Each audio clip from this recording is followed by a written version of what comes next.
Зур балиш. Такой зур, в смысле большой, что не вмещается в камеру у меня.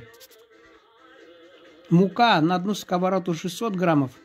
Вода или молоко 150 граммов. Сахар 33 грамма. Масло топленое 120 грамм. Яйцо 80 граммов. Соль. Выход теста 990 граммов. Фарш. Говядина 900 граммов. Или гусь с костями 900 граммов. Или утка с костями 900 граммов. Или баранина с костями 900 граммов. Картофель 1500 граммов. Масло топленое 150 граммов. Лук репчатый 180 граммов. Перец, соль, бульон 200 граммов. Выход 2800 граммов. Приготовить пресное тесто и разделить его на две части.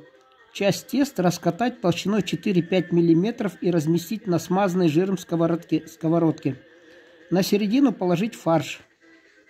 Затем раскатать в виде лепешки меньшую часть теста, закрыть ею балиш, соединить края и защипать. В верхней лепешке сделать отверстие, влить туда жирный бульон, закрыть отверстие шариками из теста и поставить выпекать в духовой шкаф. Балиш выдержать в печи 1,5-2 часа.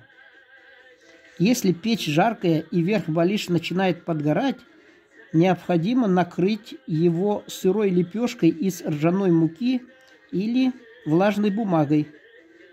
Балиш подают на стол целиком.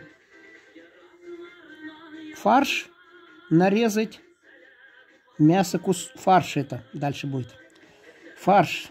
Нарезать мясо кусочками величиной с грецкий орех и перемешать с картофелем, нарезанным такими же кусочками. Добавить мелко нашинкованный лук, посыпать солью, перцем, положить масло и перемешать. А как разделывать татарский балиш, вы увидите, если наберете Tatar Cinema International, как разделывать балиш.